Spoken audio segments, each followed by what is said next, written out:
Let's go. Welcome to Underground Crypto Deep Dive Research Show. We are back with another episode. It's another day. It's another stream. And we're here, not letting you down in a bear market. At least I perceive it as a bear market. You perceive it as whatever you want to perceive it as. Welcome in. Welcome in. You know what the series has been about, I hope. Hopefully you've been here with me this week. There I am. It's good if I'm on screen. This week has been very much about PulseChain, HEX, T-shares, you name it, that has to do with the PulseChain community. How PulseChain was launched to copy the fork from Ethereum. I've learned a ton. Remember, we deep dive and we research together, guys. This is not about me sitting up here being like, look how smart I am. Some topics I'm highly researched on, and we're going to hit topic. It's crypto. There's so many coins, there's so many networks, there's so many different things that we could talk about, from AI agents to, data protocols to you name it. There is so much stuff. I could go on a long tangent, but I'll save that for you. We'll save that for another time. But anyways, what I really want to point out here on the 4-hour chart for Bitcoin, which I love to start the stream with, is that we are above the 200-day moving average. That's the red line. I should probably really clarify that. This red line here, obviously these other lines are other moving averages, but I have the red and the white like magnified with the blue. So the red is a 200-day moving average. It's 200 candles averaged into a line. The white, same idea, but it's 21-day moving average instead of 200. And then this blue is a smoothed moving average. Really, all you got to worry about is the red and the white. Let me make sure I have the chat up. I don't even have the chat up on my phone. What am I doing? You can tell I was rushing to get everything where I wanted it and get this stream launched. Turn this volume down. You don't need an echo. All right, there we go. GM Gang says, Prime Minister, thank you for everything you do, Prime Minister. You have no idea how much I appreciate you. I really do. Also, Melissa, thank you for all you do. Thank you for being a wonderful mod and posting those links. I need to pin that link real quick. We're still kicking off this stream. I'm not sure what'll happen if I try to refresh this. Melissa, is there any chance you could post the link to the Discord again? I know I'm asking a lot. I apologize. But again, what we're talking about this week is HEX and all of that fun stuff. So let's set it up, because Saturdays is the finale. We had a bunch of fun yesterday. At least I know I did on that DeFi Friday. And we got lots of cool DeFi games to play now. But this week, we've been talking about HEX and PulseChain ecosystem apart. We've been taking it apart, one layer at a time. We mapped out the relationship between HEX, PulseChain, PulseX. We explained HEX staking, T-shares, which was... It was confusing, but it was also not confusing. It kind of depends on if you have any experience with liquidity pools and staking liquidity providers. If you have any experience with that, it wasn't so bad.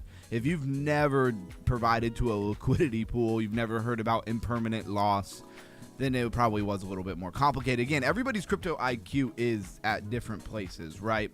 And so we very much want to accommodate everybody. We're a big crypto family, I say, even if we're a small upcoming channel, and we are up and coming. We're just in a bear market. So we examined what PulseChain copied from Ethereum, how PulseX generates fees, and how bridges and stable coins change the risk inside the ecosystem. Tonight, we're putting all those pieces back together that we broke down, all those layers, we're putting them back together. And this will not be like a promotional victory lap, right? And it will not be an automatic dismissal of everything connected to Richard Hart. We are building a bull versus bear scorecard, if you will, using measurable evidence to the best of our abilities. Is the network functioning? Yes. Does the functioning automatically mean adoption? No. Is liquidity present? Yes. Does that prove sustainability outside demand? Not yet. Our job tonight is to separate three different statements. The ecosystem is alive, the ecosystem is improving, and the ecosystem has proven a lasting comeback. Those are three different things, and we're going to break that down. Those statements are not interchangeable, aka they're not the same thing. And by the end of tonight's class, we should understand the strongest argument on both sides and what exactly the evidence is that we should move to look at for the final verdict. Wow, that didn't come out. Verdict. Got to get this right. What's up? Am I frozen? Okay, we're good. I just got a phone call. It's an important phone call. Let me take a look at it. I appreciate you doing that. I think I only have moon bags, so I'm not super worried about it bonding right now. I'll have to set up my Jupiter wallet later. Anyways, for my regular viewers, don't you worry about that. Our quote of the day is, facts are stubborn things. And that actually comes from John Adams. Facts are stubborn things because they don't necessarily change when you want them to. I see you did that pinned post for me. Let me go ahead and link that pinned post because then I'll be referencing it later. And it won't be there.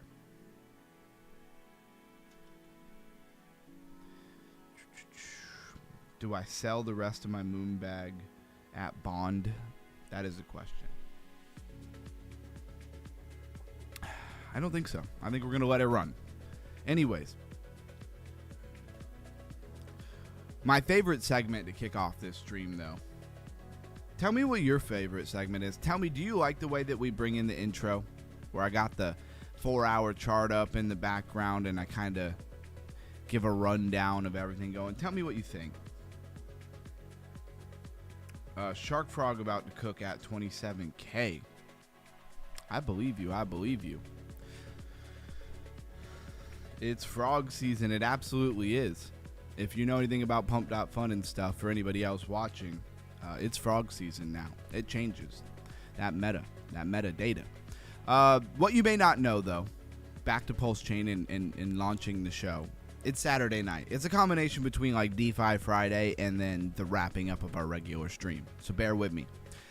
At this time in the show, we prepared that PulseChain has approximately 75.3 million in DeFi total value locked, around 33 million in stablecoin value, and approximately 7 million in 24-hour decentralized exchange volume.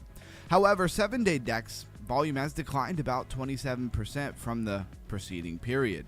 That is a mixed signal, right? Capital is present, but trading momentum recently softened quite a bit. And that information I'm pulling from DeFi Llama, if anybody is wondering how I'm getting that. So PulseChain Explorer was reporting approximately 453,000 daily transactions on an average block time around 10.4 seconds.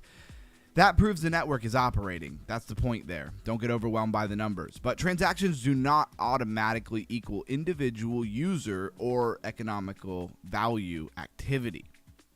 And we're trying to separate those two things. And a live validator dashboard listed approximately 46,800 active validators, which is quite a bit of validators for PulseChain. That is evidence of an operating proof of stake network, right? Although validator count alone does not tell us how ownership and control are distributed.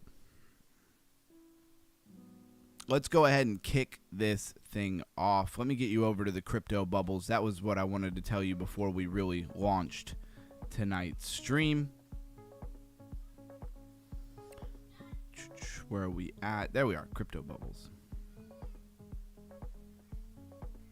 Who else is here with me tonight? Say hello. I see that there's a few people here. Definitely say hello. Let us know that you're with us. Let me know that you feel... Who here feels like they're a part of the underground crypto family? Who wears that badge with some honor? Drop a 111 in the chat. Let me just see who even will interact with me, right? Because I don't know if people figured this out. Maybe you watch bigger channels and things like that, but YouTube is all about you guys. It's all about the viewers. Some people get on YouTube and they get really confused and they think it's all about them. And maybe at some point you get so big on YouTube that I guess it's about you. But I want to stay sober. I want to remember that YouTube is really all about you guys, because it is. Let me make sure I got that chat where I can see it. Melissa says, I'm here. Dev is good. Last coin, Shark Cat went to 1.7 million. Well, then I think I'm going to just hold on to my moon bag. I think it's valued at like $4 right now, which is a good moon bag for what I started with. Definitely in profits locked in. Moon bag operating as a moon bag should. And Very tempted, of course, to sell it at bond because of how often it dumps, but that doesn't really do a moon bag any service, does it? Says I'm here, 111, nice, a prime, add a prime. Let's hope, oh, at prime, okay, yep. Let's hope this one goes to, I hope so, I hope it goes to 1 million. Let's go take a look at those crypto bubbles. Let's see what we're getting ourselves into tonight. Let's tackle that 1 through 1,000 breakdown. For me, this is one of the easiest ways to take a look at the overall market. Overall market looks pretty good. Let's see, 3.8% to the upside. Everything green here. Wow, 8 to 900, 7.3%. Usually in these lower categories, when you see a high percentage, it's one coin. And to prove my point, let's do it. Bam. It's one coin. No, I did not look at this part in advance. This is a stabler euro or something like that. It's some kind of supposed to be a stable coin. Here's the crazy thing about stable coins. They're supposed to be stable. And this actually just says stab LR, stabler euro. It's up 500%. I don't mind my stable coins going up 500% if I'm holding them.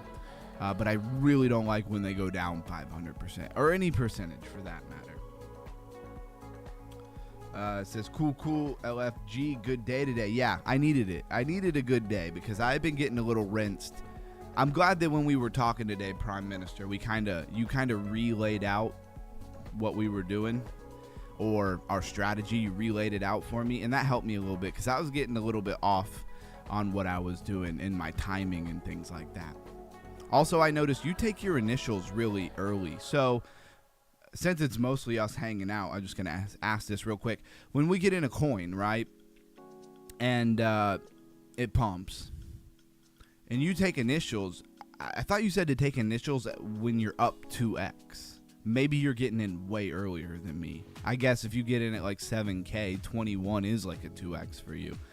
But I swear we'll get in at like 7, 8, maybe 9, 10K. And then we'll be up like 15K, 16K, so not even a full 1x, and then you'll take initials. So that, I think that's where I've been messing up, is I was not taking initials that early at all. I was trying to hold out for like, a 200% increase. Anyways, let's go ahead and get back to what we were doing. 1 through 100 beat is up 48%. It must be huge over in the Asian market because I really just don't know who cares about beat. But maybe I'm just out of the loop there. Haven't been to an arcade in a long time, let's put it that way, if you know what Beat project is about. BTW has been running, so to have like a 13% pullback, no big deal. Tau up 6%, Curve, DAO up 6% basically. Pump.fun up 8.3%. I don't own any Pump.fun coin. How about you guys? Anybody own some Pump.fun coin? I probably should have a long time ago. And Canton Network, what's it at? Still under 10 cents. Really hoping to see that thing drop under 8 cents. I don't know why I picked that price range. There was a reason at one point. Cash Cat up 32% to 124.9 million. There was a couple other coins that were doing well over in the Robinhood ecosystem. HEX, HEX, Pulse, all having pullbacks today. I mean, they've been pumping, but for a lot of projects, they get a little pump, they give it back. They get a little pump, they give it back. Sometimes they give back more than they pumped. And so I see it a lot for PulseX and HEX and stuff. When they do get a little bit of pump, they don't ever really seem to hold it. Maybe I need to pay better attention. Sky AI up 12%, Pith Network up 8.7%. It's a good thing I do this show every day because, keeping track of everything across crypto is one heck of a task. It really is. All right, so let's see what Prime Minister's got to say. He says, yeah, protect the capital. That's how you win. 7K 2 times is 14. Right, but if you got in at 7K and you only go to 14, you're only up 100% or a 1x, correct? That's where I think I was getting confused because I was looking for a 2x before I take initials, right? So that would be 21K, and then I would take my initials out. So when you're up 2 times the amount, for example, if you put 7, your initial is 7. When you reach 14, sell half. That's how you do it. I used to hold pump coin, made profit off of it. Well done. Cash Cat, I think you believe is up. Well, Alon users supposed to airdrop that pump token to us users of the platform. He didn't. He burned supply instead, and insiders are holding large percentages of the token is cooked. Well, I'm glad that I don't own any. Sounds like treachery. It honestly, it sounds super on brand for Pump.Fun. I love messing around over there. I'm not trying to talk too much smack about the trenches, but like we talked about earlier, it's the dystopia land of whatever anybody wants to do. Tut is the ticker. Tutorial is up 240%. I'm gonna have to go take a look at this because I don't think I've really looked at this, and it just keeps pumping. Bico or Biconomy, which we have looked at before, is up 26%. So we've got some pumpers. We've got a little bit of a awakening in the market. We got Kita up 20%, and Arc or Circle up. This is AI Rig Complex, not Circle's project. Anyways, it's up 20%. Let's move right along, and let's. Lumina, if you know, you know. Matter of fact, I'm going to back up real quick. Just want to point this out. This is the power of tokenomics. Now, don't hear me wrong, but hear me, right? Don't hear me wrong, but hear me. This is a cool token, and the fact that the game that is associated with it is pretty cool, and the token itself is needed for the game. There's even a perk. If you hold 10 Lumina, which is a little less than $20, you get like a daily reward. So there's a high incentive to hold it, and there's no real reason not to hold it. So there's that, right? But my point isn't even that from the DeFi gaming, right? Here, I'll show it. It's a Pokemon like classic here. It's lumina.gg, right? I'm not going to play it or anything like that. It's way too early in the stream for that. Maybe at the end. And up here, you'll see you have to hold this Lumina balance. Actually, hey, it's my show. I really need to do this real quick for this game. I totally forgot today. See how this has like an exclamation point? Because I hold 10 of these, I'm able to grab an item. Now, I may get a crystal, which I have to put in an incubator, or I might just get a random item. Okay, I got a prism heatstone.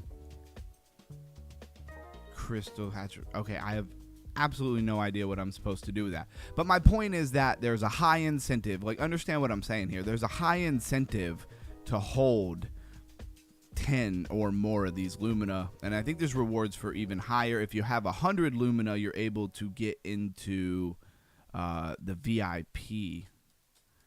All right, I don't want to waste too much time on it, but there's incentive to hold this coin. I know I'm getting off on a tangent, but I just for somebody out there, they might understand what I'm saying as far as the opportunity here.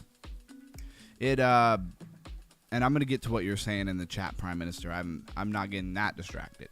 Anyways, market cap well under $1 million, basically $500,000. Max supply. This is the sauce here. Max supply only 500,000. It's a Solana coin. I do like that it's not a Pump.Fun coin, but that's neither here nor there. It's a Solana coin, right? And it's GameFi. And the game is actually good. So there's that. I've tested it out. I've put some hours. You don't put some hours behind one of these DeFi games if they're absolute garbage. I'll tell you that, because you just can't stand to do it. Anyways, the point is there's not a lot of money in it. There's a very, very, very, very small max supply. It's $500,000. I mean, there's not a lot of coins with this small of a supply. Like, there's some small coins that are like $1 million or 3 or 4 million, but I don't know a lot of coins that have like 500,000 max supply. That is super bullish. That's how. Think about this. I know we're spending a moment on this, but this is super important, guys, when it comes to just all of crypto. I say all the time, I want to raise your crypto IQ to make you a better speculator in the market. That's through education, not giving you financial advice, right? Opening your eyes to things that you may not look at. Tokenomics is one of the number one here, right? Because things can be great projects with great leaders and great everything great, but the tokenomics are garbage. And therefore, you watch them just not pump, just not go up. And there's a lot of reasons I'm not going to get into about that, but my point is, that's how you get $1.81 per Lumina. with only 500,000 in a market cap. You know coins like Cardano. Cardano is at 20 cents. There is billions of dollars in 20 cents. Why does Lumina have a higher price per unit? Because of tokenomics.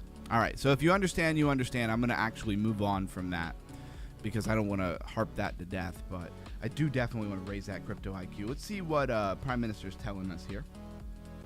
No, 7 times 2 is 14.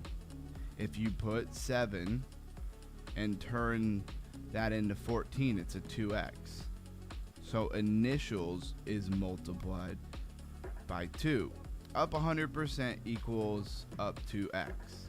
Same formula if up 50% is 1.5. Okay.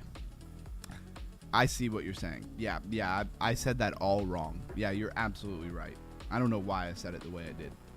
I know you know math, but 1 times 1 is always 1, so a 1x is a 0%. That's how every trade starts. Yeah. Yes, you are absolutely right. I don't know why I said that like that. Because then at 21, if you got in at 7K and it went to 21K, you'd be up 3x.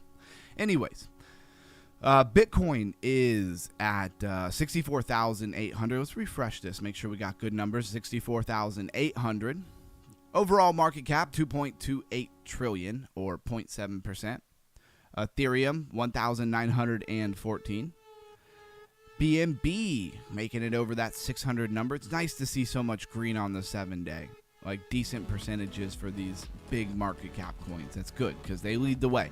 If Bitcoin doesn't pump, normally almost always nothing pumps unless it's some super obscure tiny little coin with like a, just got launched 2 days ago. Anyways, XRP $8.04, still holding $1. Solana $75.88. Hyperliquid $55, still down quite a bit. Might say it's up 5% in the last 7 days, but go look at what Hyperliquid is for like the month. Dogecoin 7 cents. Cardano hanging out at just barely under 20 cents. I had just mentioned it. Why is Cardano at 20 cents with a $7.4 billion market cap? That's tokenomics. Zcash $514, up 10.7%. So Zcash getting a little bit of love. Monero, about half of that love, up 5% in the last 7 days, $380 basically. Chainlink $8.30. XLM 16 cents, down 4.2%. Bitcoin Cash $215. Toncoin or Gram $1.35. Canton Network 0.09 or down 18%. And Hedera 0.06. Yeah, almost 7 cents. Usually the same as Dogecoin, basically. All right. What else do we want to look at here? I like to look at MemeCore. Where is it at? $1.14, which is basically where I entered MemeCore, so I'm at break even. I only ever put $100 in, and I'm in it for the long haul. Let's see what happens. $100, not a big deal in a crypto coin. Let's go see what's trending, though, over on CoinGecko. It is a Saturday night. It is a little bit of a later stream. I'm glad to have 12 people in here. It says exactly, you got it, bro. Thanks, man. I appreciate you saying that. I don't know what the heck I was saying. I don't know why I went with, a 1x, or because a 1x being like a 100% increase. That's what I was thinking. But that's when you get a 100% increase, that's a 2x. I don't know where I was going with that. I want to look at this coin tutorial. Tutorial just like Prime Minister would say, crime. It is just going. Maybe it's not that bad, but it is moving. It's up 13,500%. What in the world is it? Again, talking about tokenomics, there's a billion max supply. And I didn't even go this far with that other coin. I like using that other coin as an example, but I have Gnosis. I have several other ones that I could show you. Matter of fact, there's some deep diving with Gnosis that I need to do. A billion max supply, but those billion tokens are not out. There's 833.6 million out. Pretty close to fully vested or fully circulating, but not 100%. More like 80%, right? So market cap is 108 million and the coin is 12 cents. So think about that. Took $108 million to get each unit to be worth almost 13 cents, right? 0.129, almost 13 cents, with such a high circulating supply. If there was 500,000, this thing would be at, $30, $40. I'm just guessing, but it'd be way up there. It wouldn't be under $1. It's got a BNB contract. It is a meme. All right, so it's a BNB meme.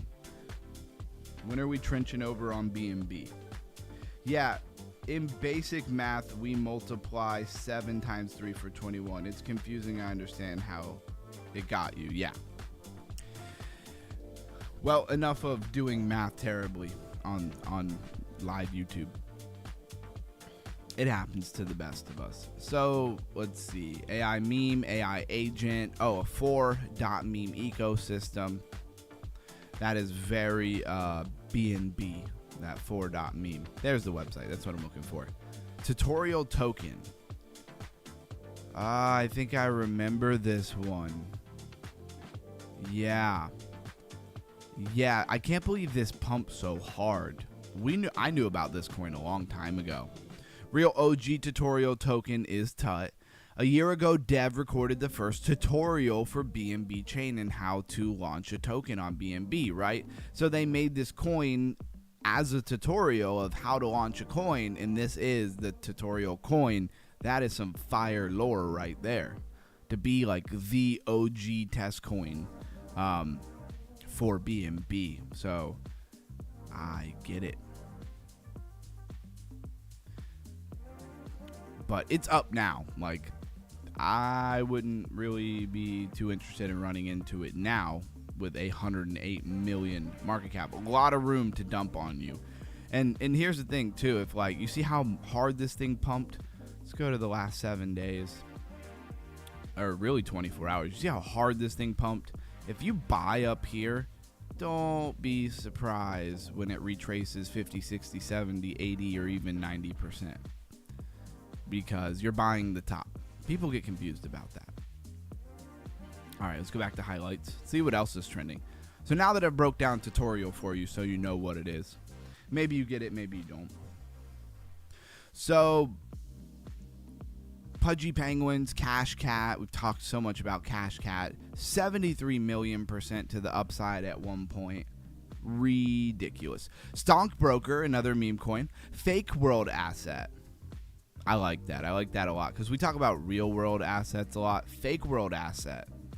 All right. I see what they're doing. It's got to be a meme coin, though. Well, where is it? Let's see. Is it pump.fun? No, it's Ethereum. FWA.fun. Are they saying like memes are a fake world asset, basically? Let's go check this thing out. Is it a launch pad? It sure looks like a launch pad. We got crypto punks and all kinds of different things. This is an Ethereum project. So, fake world asset. We're talking about NFTs here, I guess, not meme coins. It's pretty funny, though. I don't really live in the world of NFTs.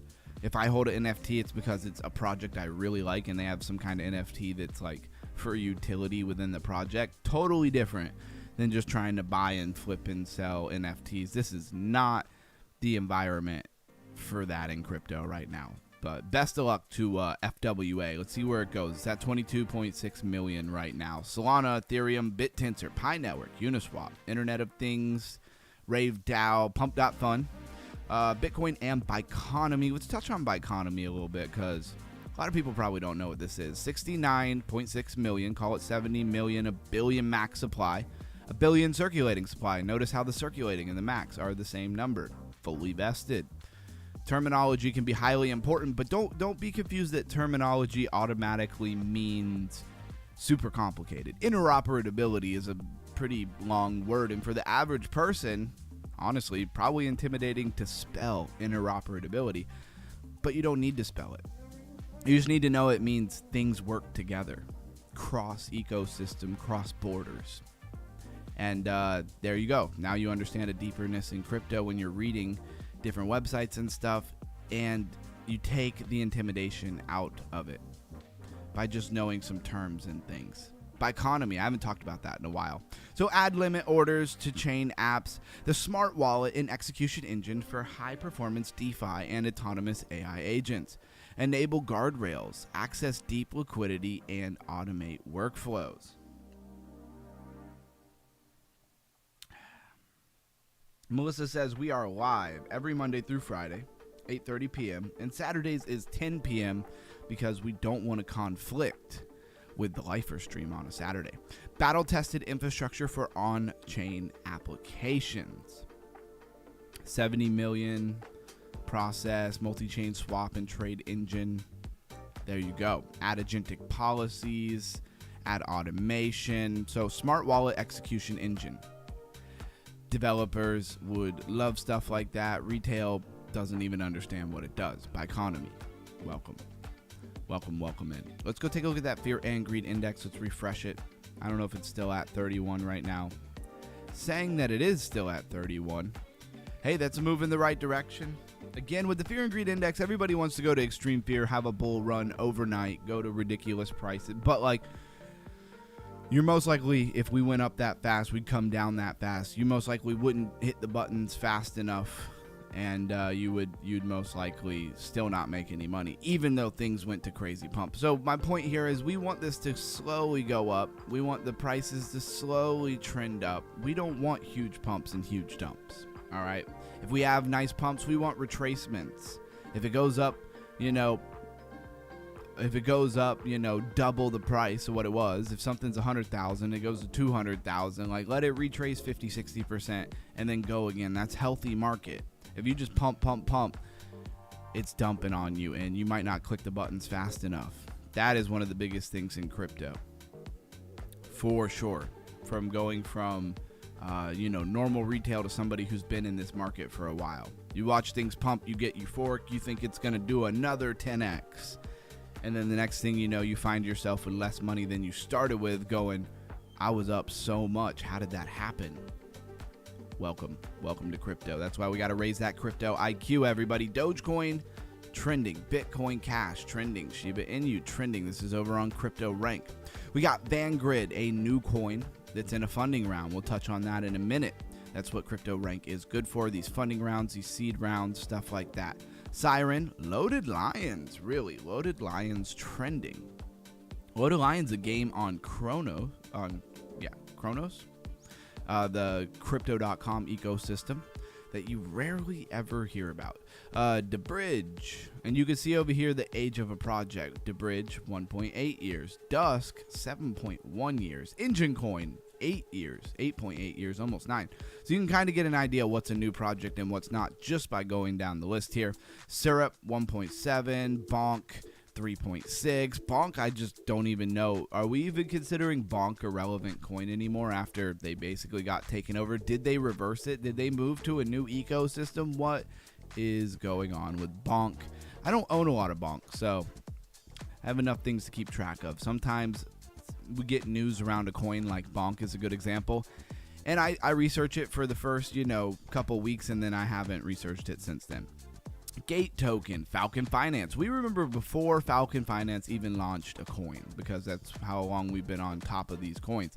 Astar, or Astar, or ISIS, if you know, you know. Astar is a multi-chain smart contract platform that supports multiple blockchains and virtual machines. I know that got you super excited. Buy the fear is the best time to buy. Your conviction plays because once the meter flips green, it's too late to be buying. Ding, ding, ding, ding. He's talking, he's talking a lot of things, but we could chalk that up to like the fear and greed index.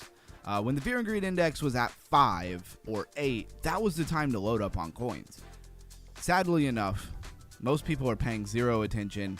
And when we start to bull run, you already missed out on your 10x. And you're buying, and you might get a 1 or 2 or 3x. But when you look at somebody and they show you that they made 50x, 100x on good projects, not meme coins that just launched 2 days ago. I'm talking about like they made 10x on Sui, a top 100 project, a top 50 project. They made a 10x on a good coin that's relatively low risk. They didn't buy it when we were at 60 fear and greed, 80 fear and greed, top of the market. Really realistically, I guess we're talking about like 50 or 60 just getting into the green, right? Anyways, not a whole lot to talk about. Let me touch on this Van grid. Usually when Van is in the name, you think of like Vanguard and stuff like that. Decentralized DePIN spatial intelligence network for physical AI and robotics. Again, physical AI and robotics. It's a distinction you'll see a lot because AI agents and agentic networks, those can easily be a part of physical AI and robotics, but the end goal is different, right? Let's see who's involved here. They've only raised $9 million, which for this type of market, $9 million might not even build you a prototype for a robot. Let's be honest. I mean, you might for $9 million, you might get a robot depending on what you're trying to build, but it's not a lot of money for this kind of stuff. So we got Hashkey Capital. They're a tier 1. Maple Block is a tier 2. Other than that, we don't even look at it. Tier 3, look, Crypto.com Capital Exchange is literally a tier 3, just for anybody who doesn't realize that. I remember I was a little blown away when Prime Minister told me that Robinhood is a bigger company than Coinbase. And then when I sat there and thought about it, I was like, okay, that actually makes a lot of sense. They're a bigger conglomerate, if you will. But Coinbase, to me, is the more trusted name, so I just assumed they were bigger. Anyways, let's move along from this. Let's introduce the education for tonight as we wrap up this series. What is the problem? The problem is HEX and PulseChain discussions frequently become identity contests between HEX and PulseChain. And we want to raise that crypto IQ, right? So we want to get away from that. Prime Minister says absolutely correct. I appreciate you saying that. So we don't want to have like an identity contest between HEX and PulseChain, right? Let's break this down. Supporters point towards the functioning network, loyal communities, and recent market activity and continued development. That's supporters. Critics. Well, critics point towards previous losses, limited outside adoption, unclear supply measurement, a heavy dependency on one community and founder.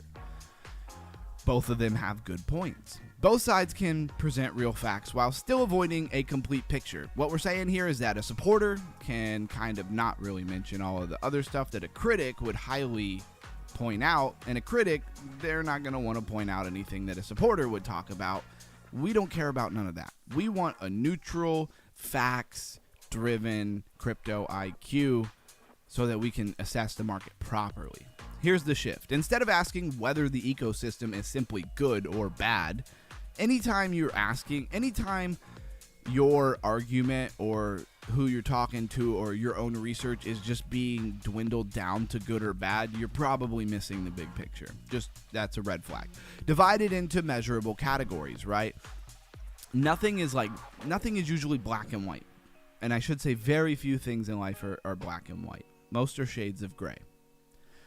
Network operation, we're talking about dividing these things into measurable categories, right? Network operation, liquidity, genuine users, which can be hard to know, external capital, token value capture, market transparency, distribution, legal and leadership risk. Then ask what each measurement proves and what it doesn't prove, right? What is being implied about certain metrics that when you really sit down and think about it, this is sauce. Don't actually prove what you're trying to say. This is if you've ever been, I grew up in rough areas, right? I grew up around plenty of, anything from, gangbangers to con artists to drug addicts. Like, you get what I'm saying? Plenty of people trying to run a scheme. It is very easy to take an obscure metric or something, especially if the person you're trying to coerce or influence if they don't understand if they don't really understand much about what you're talking about, you could just use a metric, say that it means X, Y, or Z, and then kind of push them in a direction you want them to go.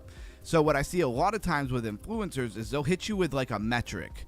They'll be like, there's, 50,000 wallets on this exchange or sorry, on this network. And they'll be like, that means it's about to pump. That means it's doing really well. That means this, that means that. When really it could be a lot of bots. Think about this. If you have 5,000 bots on a network and they all create 20 wallets, that's a lot of freaking wallets. And then if I use that number to try to act like this network is alive and it's just so robust and there's so many people using it, but there's not, because there's probably multiple people controlling multiple bots, and each one of those bots has many wallets. So a metric that you can use and throw at people to try to amp them up about something doesn't necessarily prove anything. And the whole point of what I'm saying here is we're just breaking this down into different categories, and this can work for a lot of different ecosystems, a lot of different stuff. We're raising that crypto IQ. I recap a lot because I want you to understand is that people will hit you with metrics. You have to actually know what they're talking about, right? If they hit you with a metric about blockchain, about validators, about finality, right? About a mempool or MEV-attacks, and you don't understand how a blockchain works, they could just basically tell you anything and tell you it means anything, and you're just most likely going to believe them because they sound smart. I don't know why I went there, but that was for somebody. That was for somebody for sure. Yeah, Robinhood deals with stocks originally, exactly. And that's why they got a little bit more dough in their conglomerate.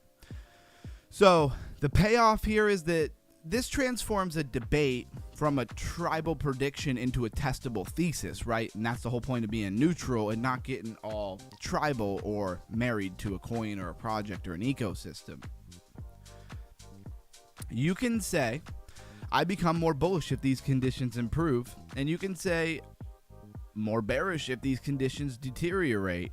And that is fair, and you don't have to prove anything to anybody by, proving that you're a whatever coin maximalist, whether it's Bitcoin or XRP or XLM or HEX or PulseChain. And a lot of your people who are bought in the narrative, they don't want to hear that.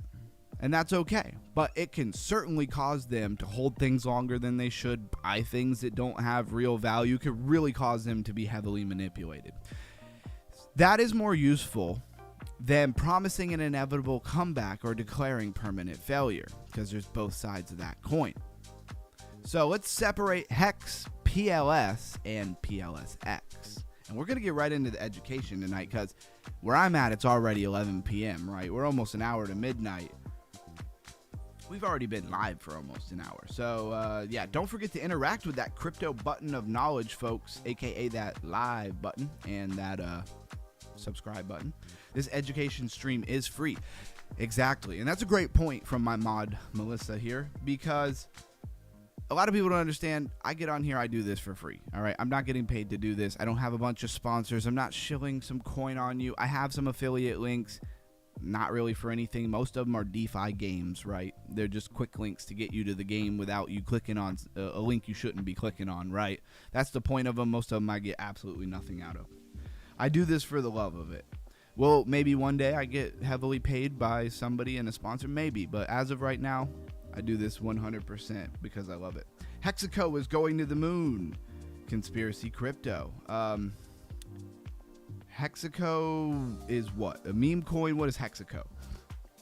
UG, you hold any Pulse or Hex? I don't hold any Pulse. I do hold Hex. I held Hex from a long time ago. I converted like $200 of something at one point. It wasn't the top of the market. It was moving down into a bear market. At one point, I converted about $200 into Hex. It went to probably being significantly less than 200, and I just kind of always held it in case Hex ever did anything, and I still got it. So we'll see. And then I probably should have staked it. I probably should have sacrificed it for Pulse. I honestly completely forgot I had it. I have other bags of stuff that I was highly more concerned about, right? When bull comes, UG, you're going to get tons of people here. I believe it. That's why I'm staying strong through the bear market. People, you know, it's Saturday, so I'm going to talk my talk and say what I have to say. We're going to do education. Don't you worry. If you're here to hear more about HEX and PulseX, we're going to do that. I won't be too long-winded, but the statement that I just made, that I get on here, I do this for free because I genuinely love crypto, and I believe in blockchain technology holds the key to fix a lot of problems across the world, whether it's cross-border payments or fixing gaming so that you actually own. It's a good example. So when you buy a skin or you buy this, that's blockchain that's fixing that, right? That's not gaming that's fixing it. That's blockchain technology, whether it's finance, whether it's being able to go see a doctor in another country and having an NFT that holds all your information from all the doctors you ever went to, all your medical records on the blockchain. You have your wallet, boom, boom. You show them the NFT, or you send them a copy, or whatever you got to do, however it's set up at the time, depending on what you're using, and they can see everything that you've got going on with you, especially if you're older and you have a lot going on with you in a foreign country that you might have been traveling at and had not expected to have some kind of medical complication. My point is, I believe that blockchain can radically change a lot of the things that are messed up in the world. Anyways, what I also want to say is that we're in a bear market. You know, things are low. I don't get a ton of traction. I'm not getting heavily paid here. I'm coming here and doing this because I believe in it. To me, that's the beginning of greatness. Not so much greatness for me being great, but greatness for like this channel being great. And just like Prime Minister said, because he's the one who kind of got me on this tangent here, when the bull market comes, people are going to come to this community. So here's my point where I'm going. If you're here now, you're going to be kind of core underground family, and I really hope that you're somebody who learns to raise your crypto IQ or is very capable by that time to help me help the new people coming in. Because if you believe in crypto and you hold bags of crypto, the more people understand it, the more people do well, the more money they put into it, the more that they confidently tell other people about it and do a good job because they actually know what the heck they're talking about. You know how many people told people about crypto and they would have made a ton of money, but because they didn't have a good crypto IQ, they couldn't explain anything to the person's asking them questions like, what is Bitcoin mining? And they're just like, I don't know, like you have a computer and it gives you Bitcoin, like, and the person's like, that doesn't really make any sense. I'm not going to bother with this. All because somebody couldn't explain it well. The point is, it's compounding. You'll hear people on YouTube say this a lot. Smash that like button if you love crypto because it brings more people into crypto, which is true because their stream doing well brings more people to watch the stream, which may grab somebody who doesn't even know about crypto and pull them in. So that's very true. But you got to go steps further than that if you really want to bring people into crypto. Let's see. It's just the bear right now, so people sidelines. But when the sentiment improves, YouTube gonna be crypto hotspot like it always has been. Hang in there, bro. I appreciate you cheering me on, Prime Minister, because I'm definitely not going anywhere. But, you know, sometimes it's nice to have somebody say, hey, hang in there, because there's certain days like today. You know, I took my kid to like a jumping place. Spent all day with my brother and his kids and stuff like that, and I was exhausted. I finally got to lay down, and I was actually tired. And, you know, then we did some trenching and stuff, so I couldn't actually go to sleep. And by the time it was, like, about to be 10 o'clock, I was like, dang, I really don't feel like getting up and doing my live stream. Now that I'm here, I'm in love with it. I love being here. That's why I'm here. But there are some days where it's just not easy to do. And everybody who works a 9-to-5 job or something, they know exactly what I'm talking about, because you wake up on a Monday morning and you're like, yo, I'm going to call out sick. But I do my best to not call out sick on you guys. Hexaco is what we call collective of all hexagons, i.e. hex holders. Okay. I bought some more of HEX today. Well, I appreciate you being here, Conspiracy Crypto. Hexaco is gonna moon. So you're just basically, when you say Hexaco is gonna moon, you're saying Hex is gonna do well for all the people who hold Hex. All right. Prime Minister says facts. Well said, UG. Appreciate that. All right, before I go off, because I don't know if you guys realize, I could talk for days. I don't know where it comes from. I have not always, believe it or not, I've not always been the kid who talks like in class and all of that stuff. Like growing up, I was not the super talkative kid, and somehow now I can just talk on 24/7 to the entire internet without a whole lot but chat on YouTube. Let's get into some things before I go too far. I almost went on a tangent about going on a tangent. That's impressive. Smash the like button for that. Separate HEX, PLS, and PLSX. Right, we're going to separate these things. These assets belong to the same ecosystem, but they have a different economic rule. We talk about tokenomics. Tokenomics is just a fun crypto terminology word for the economics of a token. So we're back to economics. Economics, highly important. It's highly important in your country. It's highly important in your local government.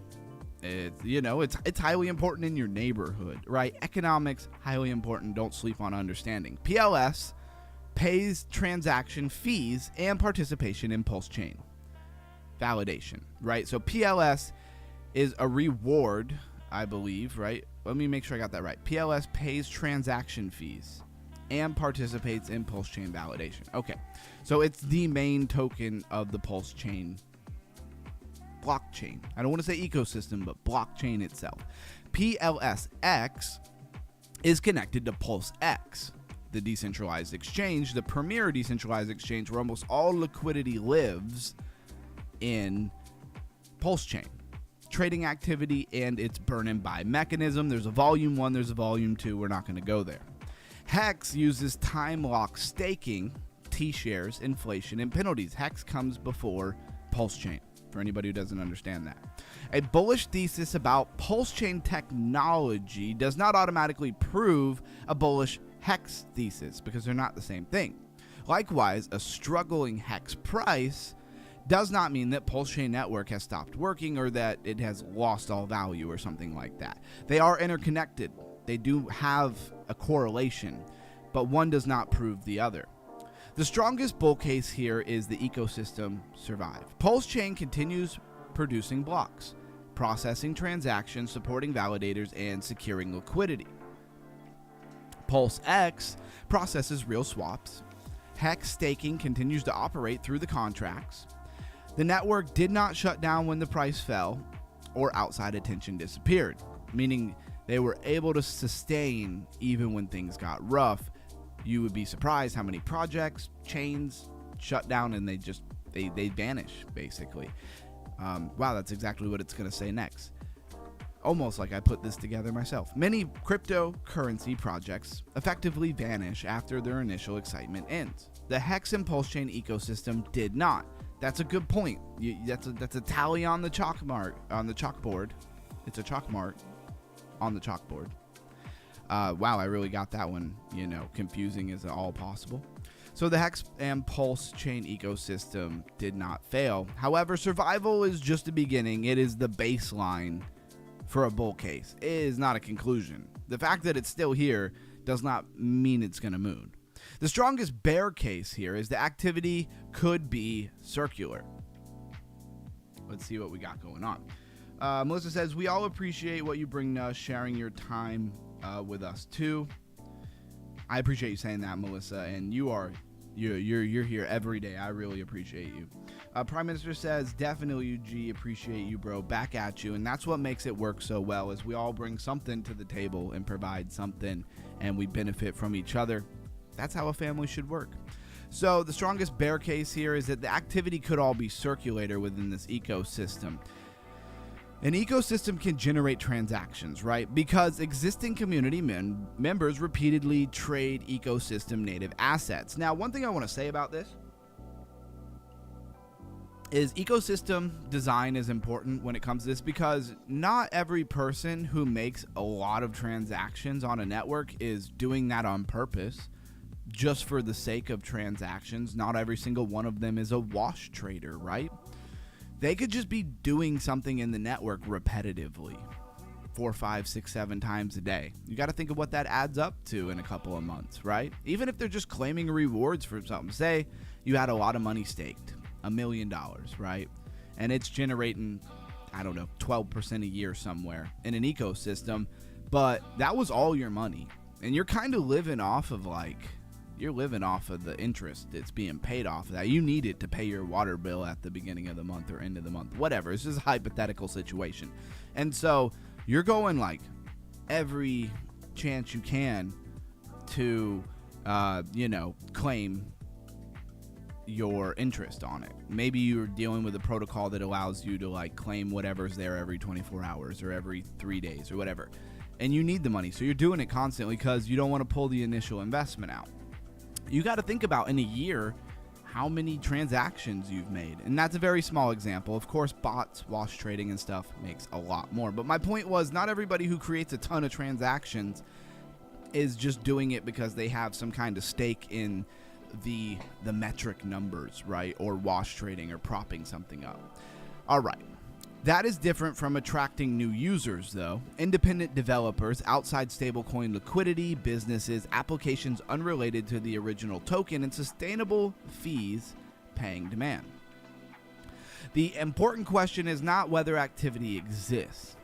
It is where the activity comes from and where the participant base is expanding. And I'm going to say that again because I know that's probably somewhat lost, right? It is where the activity comes from and whether the participant base is expanding, not circular, not just, the same, 10,000 people doing many things in the network every day. Conspiracy Crypto says all these are projects of Richard Heart. Exactly. And, just so Conspiracy Crypto knows, I've been back in the day where, Richard Heart was being interviewed on a lot of big channels, BitBoy Crypto being one of them. I've seen many interviews with him there. I've spent some time not around Richard Heart in real life, but like I've spent some time around, a lot of the interviews and his character, his interviews, the things that he says. For whatever reason, I have a pretty good ability to remember details and facts. And so it's not lost on me that Richard Heart is and kind of always has been the poster boy for everything HEX. It is his project. I believe it's what made him a billionaire. I like to a lot of times compare Richard Heart to Charles. Ethereum, left Ethereum, started, Cardano, Charles. I know you know who I'm talking about. I like to compare them a lot because in a way they're very similar. I think they both became billionaires off of these projects that they've launched. HEX product strength versus demand dependency. Again, so now we're going to get back in. I know I cycle. I talk fast. I move fast. I get off on tangents to try to explain details. I hope you can stay with me. Some people got the juice. Some people don't have the juices. Some people can't follow well. If that's you, tell me to slow down. If you're into this and you need me to slow down, just put slow down in the chat. I got you. So HEX product strength versus demand dependency. The bull case. The contract continues functioning without a company approving each reward. Time lock reduces in immediately available supply because it's locked up. It's not available. Longer commitments can produce more T-shares. Early and late penalties enforce the rules and create more money for the people who haven't tried to leave or were late. Basically, if you're not early or late, the people who are early or late increase rewards for you. The product has retained a dedicated community through extreme volatility. That's bull. The bear case is HEX rewards are primarily paid in more HEX, which can come to the whole idea of impermanent loss. A wallet can contain more tokens than it did before while representing less dollar-denominated value. Additional units can create financial gains if demand gives those units sufficient purchasing power. We're just talking about the power of a coin. If you earn 25% more coins than you have, but the value of the coin goes down 70%, you do not have more value in US dollar. You do not have more money in your bank account. You have less, even though you have more coins. The kicker is, if you hold long enough and it's a good project, it can equal more money. That's the whole thing. That's realized loss and unrealized loss. A time lock can reduce impulsive selling because you can't sell it because it's locked. But it also restricts the holder's ability to react when conditions change, which could be a good thing, it could be a bad thing. Imagine something just dumping and you can't do anything about it because you're locked up. It's, you know, even in a normal stake, 3-4 days to unlock, you might be down 90% if something catastrophic happens. World events, the blockchain, something gets seriously broken, everybody knows it, so everybody's running to dump it, and you can't because you're staked or time locked or something. So PulseChain network usage versus PLS value. The bull case here is that PLS is necessary for gas, right? It is the token for the PulseChain blockchain. Validators require PLS to participate in consensus being how a blockchain runs. Low fee encourages frequent transactions because fees are cheap. They're not spending a ton of money. Look at how much high fees destroyed people's sentiment about Ethereum and using it on an everyday basis. Ethereum compatibility makes a network familiar to developers and wallet users. Probably one of the biggest benefits of the forking of Ethereum to make PulseChain, right? A working bridge in DEX provides an essential ecosystem infrastructure, especially if the fee to do it is cheap. Here's the bear case, though. Extremely inexpensive gas can produce high transaction counts without generating substantial network revenue. This goes back to what I was saying in the beginning, is that we all love to pay less, but one of the biggest security features of Ethereum was its high fees. When the network became congested, the fees went way up. It stops things from, 51% or 51% attacks and these different things. It protects you from them because it just costs a ridiculous amount of money to do them. That's good. We all want it inexpensive, but again, going back to people can take a metric. One, they can generate a metric by using a small amount of money when the inexpensive gas fee, right? They could just dump $1,000 and just make an extreme amount of transactions. So these are all things you want to be highly aware of. Transaction totals can also include bots, arbitrage, and repeated activity from the same wallets, wash trading, where you just kind of wash the same $1,000. If I take $1,000, right, and I buy something and I sell it, and I sell something and I sell it, and say I do that 100 times, I can take $100 and make it look like $100,000 in volume. And I can say, hey, my coin's got $100,000 in volume. When it's my same $1,000 that I've just ran over and over and over and over and over. Volume is not the same as how much money is in a project. You ever look at a project and it has like $51 million of volume, but like the coin market cap is like $3 million? I mean, somebody's been just washing money through it. Or it's just had a lot of trading going on. A blockchain can be technically busy without really creating enough economic demand to materially strengthen the native token. The takeaway here is that network usage does not automatically flow into the price, difference between volume and market cap.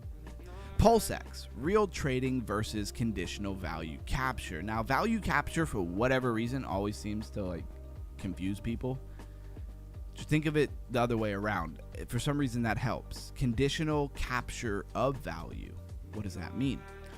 That probably didn't help you, and I do apologize. Hopefully we can break this down. PulseX occupies a central position inside PulseChain. PulseX occupies a central position inside PulseChain. Swaps generate fees.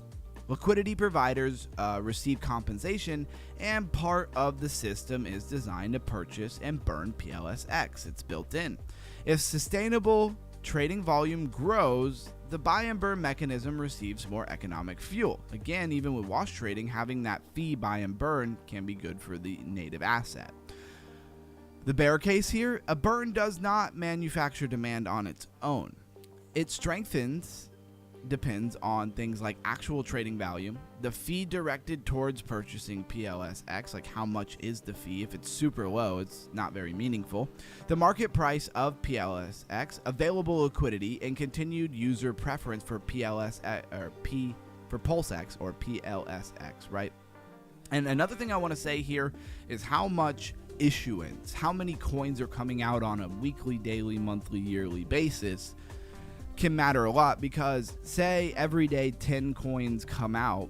Let's use a more realistic number. Let's say every day 100,000 coins or 10,000 coins come out on a network. We're not talking about HEX. This is hypothetical. but only 200 coins are burned every day, doesn't really matter. That's not deflationary just because it has a burn mechanism. The amount of coins being burned has to be significant in relevance to how many are coming out, whether that's on a daily or weekly basis, monthly, yearly. PulseX must also compete with other exchanges on PulseX, not many though. While Volume 1 and Volume 2 can divide liquidity between different pools, PulseX is actually competing with itself because you have a PulseX V1 and a PulseX V2. The big takeaway is that original V1, I believe, was buying and burning, or was using a percentage of the fee that's generated from the transactions to buy and burn mechanism like we were just talking about. And V2 switched over to taking that fee and giving most of it to the validators for validating the network, incentivizing the network, and then a very small percentage of it going to buy and burn. They didn't get rid of the buy and burn, but they changed the dynamics of it. A burn is only as powerful as the economic activity funding it. A lot to say here, let's go. I'm following. Hey, I'm glad. So true, bro. That's why I don't really like locking or staking too much. Anything can happen and you can't move. Yeah, exactly. And you know, I've refrained from staking a lot of my stuff. And I look back and I think, you know, you forget all the times that crazy stuff happened and you were able to move because you weren't staked. But then you like think back and you're like, oh, it's been 2-3 years and like I could have made X amount of money on the project that didn't have any problems. Usually I like to keep my staking for like your top 20 tokens. Things like maybe XRP or Ethereum, some Bitcoin, something like that makes sense to stake because the risk is low. If the coin has high risk, a lot of times it can be enticing because there will be a high APY. But you can get stuck in a coin while it just absolutely gets mollywopped, one of my favorite words to use, for something getting destroyed in price or whatever. But my point here is that you get stuck. All right, price movement is evidence, but it's not the final proof. A strong weekly move can signal things like renewed attention, improved sentiment, greater trading activity, returning liquidity, and a change in market expectations. But thin markets can move dramatically with relatively little capital. This is why I say things are not black and white. You see big moves in a coin, and you think, oh, there's a ton of attention. Could just be 1 or 2 people on thin liquidity moving things around with it, not even using a lot of capital. Price confirmation comes when rising prices are accompanied by sustainable improvements in things like trading volume, liquidity depth, stablecoin inflows, active users, new applications, and developer utility. Again, metrics, data, highly important. If you sleep on those things, you're probably going to be a less informed trader or buyer or person in the market, however you participate, whether it's day trading, swing trading, holding 4-year cycle. Doesn't really matter. If you don't look at any data and you only look at like what the price of a coin is and that's all you do, you're probably missing a big part of the picture. The question is not whether price moved, it's whether the deeper measurement remains stronger after the excitement cools off. So it's not about that big pump, it's about what happens after that big pump. Market cap and supply transparency matters. Price aggregators can display a HEX or PLS price while still lacking the circulating supply information needed to calculate a conventional market capitalization. This is the big problem, and this is one of my big takeaways from this deep dive that we've done all week. And again, if you're just seeing this for the first time and you actually care about HEX, and you're not already an absolute pro on everything HEX, PulseChain, and PLSX, the decentralized exchange, right? I would go back and watch the videos we've already done in this week's series. You could just skip to the educational parts, right? They're not buried too deep into the shows. But my point here is that one of the big questions that was answered for me that I was really looking for is the whole idea about why it's so hard to get circulating supply numbers, market cap numbers, and all of these things. It's because there's an origin address, right? Where there are a lot of coins. And that origin address is not your typical burn address of other projects where they're burned, it's kind of verified, burned on chain, and therefore they exclude them from circulating supply, and then they don't have trouble calculating it on CoinMarketCap, CoinGecko, CryptoRank, those type of places, right? Where they're I don't want to call them dexes because they're not really dexes, but most of like CoinGecko and stuff like that, they're confused on if they're supposed to keep those coins in the circulating supply with the origin address because they're not technically burned. They technically can be moved, or if they're not supposed to put them in there. And most of the time, they just don't give you a number. So the real problem is that comparison with other assets becomes very difficult. Ranking becomes unreliable and unavailable. New investors struggle to understand valuation, which is going to keep big investors out of it. Price multiplied by an uncertain supply can create a misleading conclusion. And things like CoinGecko, they don't want to give a misleading conclusion, so they just give you no conclusion. Search visibility and discoverability is going to suffer because this is one of the biggest things that, in my opinion, as being trying to be as fair and as objective as possible, I would like to see HEX, PulseChain do something. Like, take the origin address and actually burn it on chain. Because what are you waiting for? And now I don't know all the ins and outs. Maybe there's a plan for these origin address coins that I don't understand. But if they're just supposed to be burned, then just actually burn them. This does not automatically prove something malicious, though, right? It does represent a serious transparency and distribution weakness. Here's a good point, right? Because I don't want to pick on HEX. A lot of projects have a foundation, Ethereum foundation. You know, every project pretty much has a foundation. And there's coins that are reserved for the foundation. They could be for marketing. They could be for a decentralized autonomous organization or a DAO, right? And there's money there, and it can't move unless it goes through that decentralized process. Look at what happened to Bonk. That's a different story. But anyways, there's coins set aside all the time that are not supposed to really be moved in this stat, that are not technically burned, but they're included usually in circulating supply. You get my point? Describe the SEC results correctly. So let's get to this. And I really wanted to get to Richard Hart and all that stuff and SEC cases. I think that's what we're going to touch on here for a minute.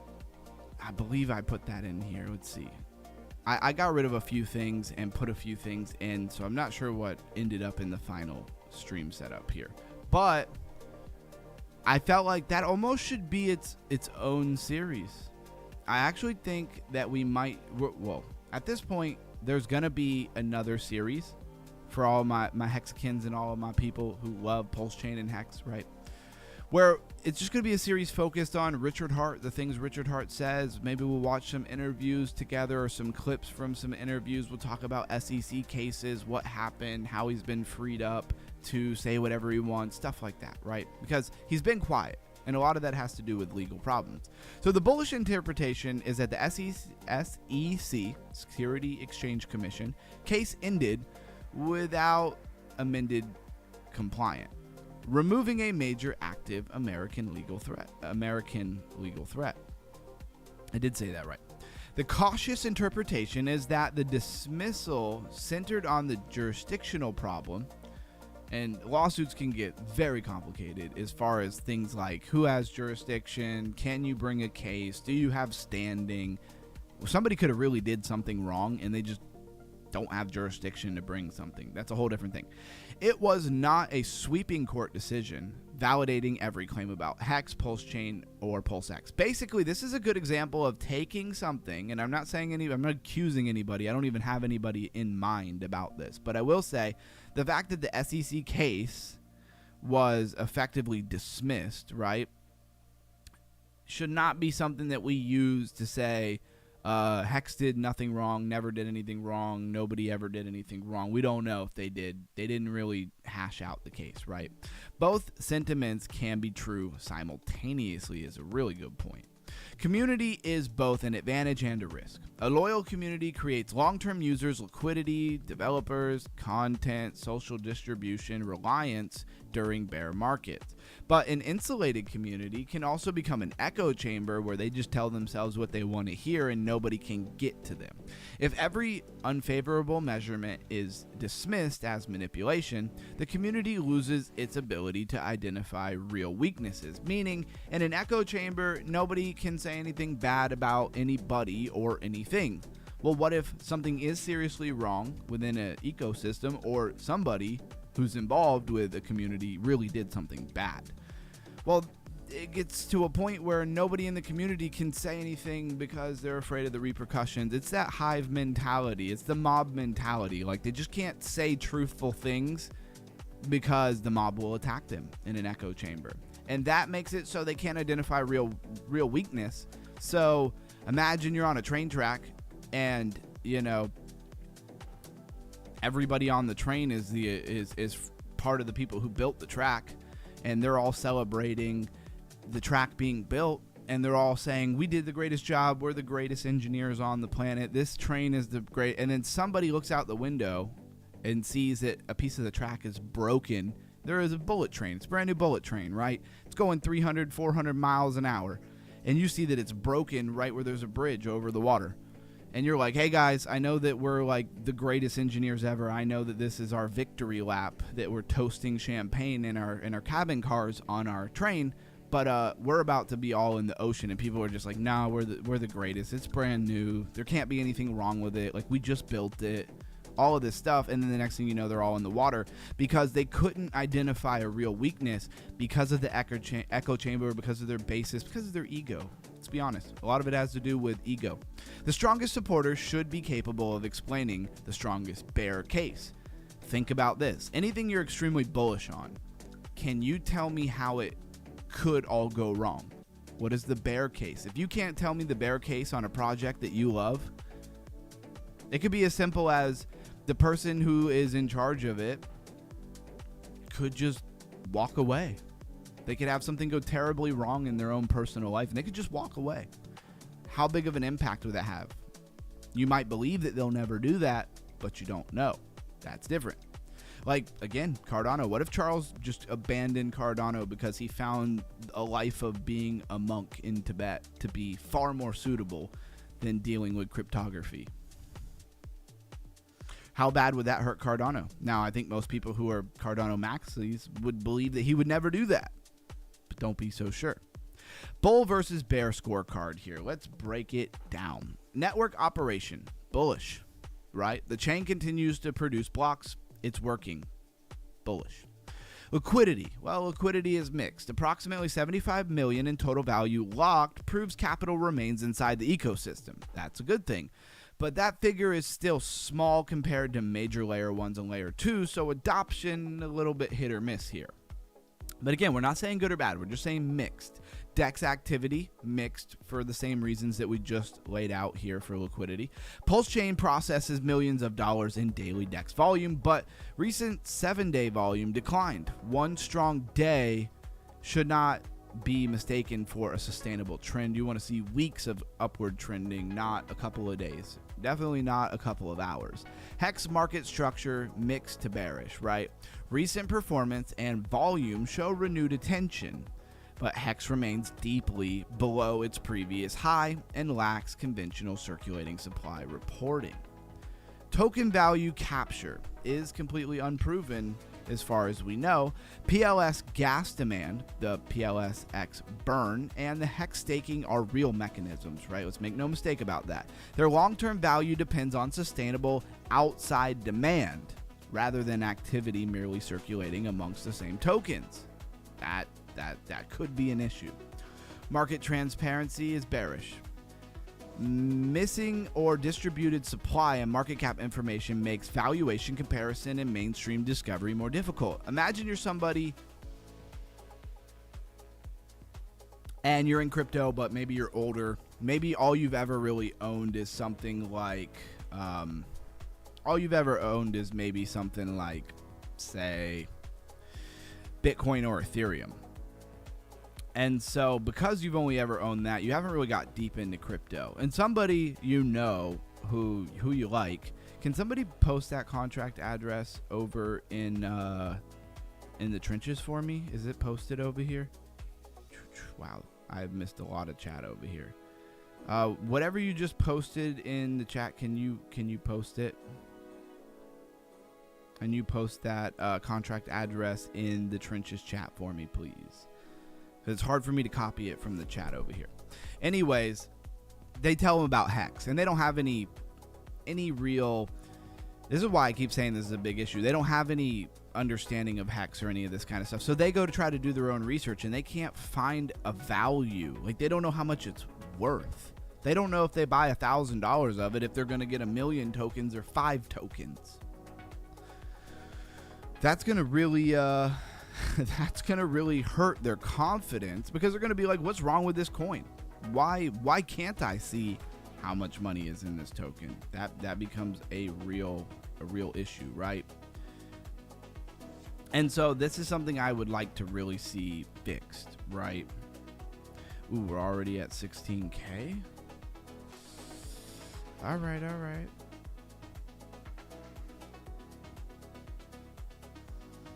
It's dumping right this second. Do I wait to see what happens here? Sometimes I know I'm going to buy like 0.1, but I'll buy 0.05 twice, because I'll buy and then I'll try to get a lower price.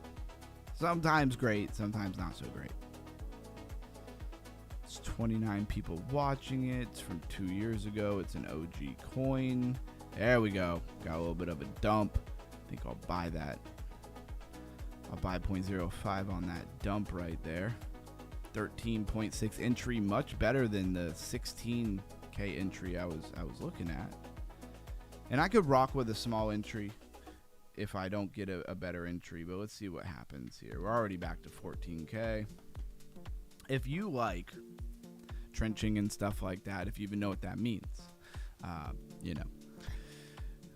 bullish on you. Market transparency, bearish. I was going over that. All right, let's get back to it. Legal position, improved but not definitive. The SEC case has ended, but the results should not be exaggerated in the universal regulatory approval. I don't even know really where they stand with regulatory approval. Community strength is very bullish. One of the very bullish things that HEX has for him is Richard Hart.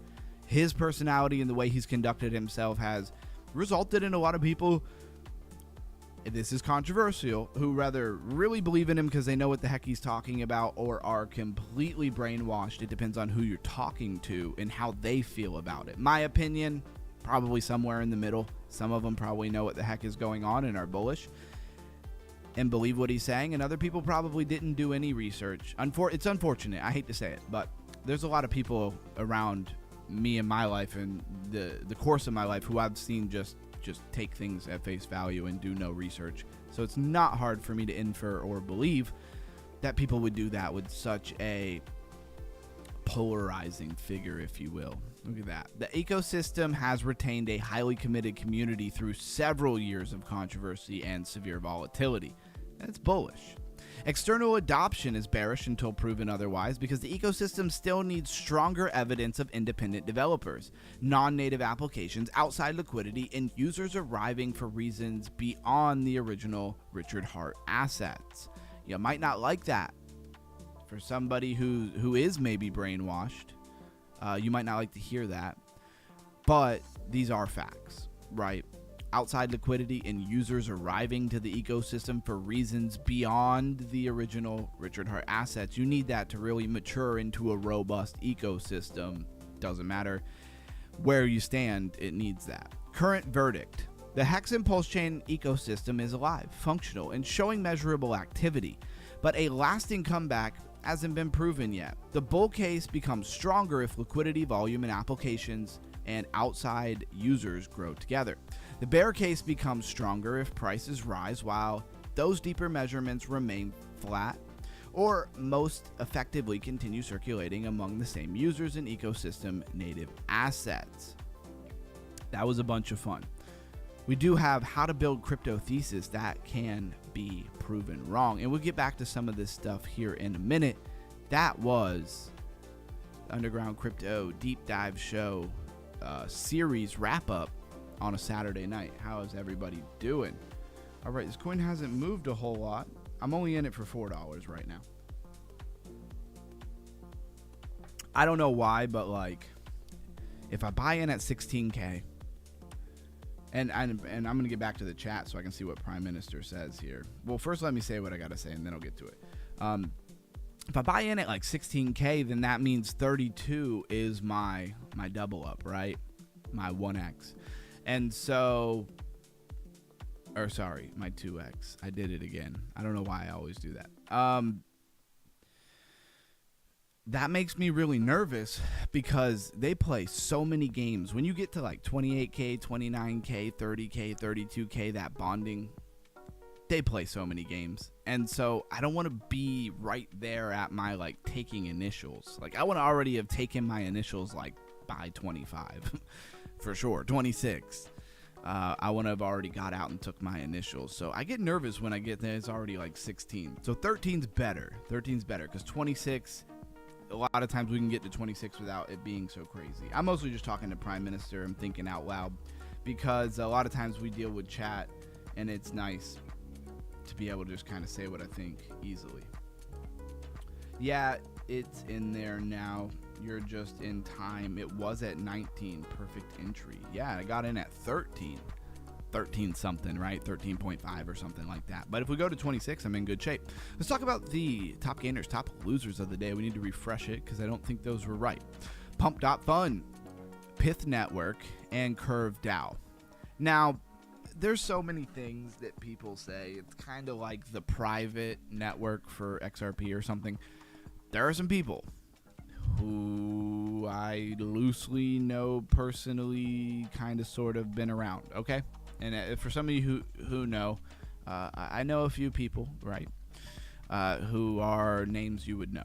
Anyways, there's some people claiming that they know people who work for industries that Pith Network is gonna be really big.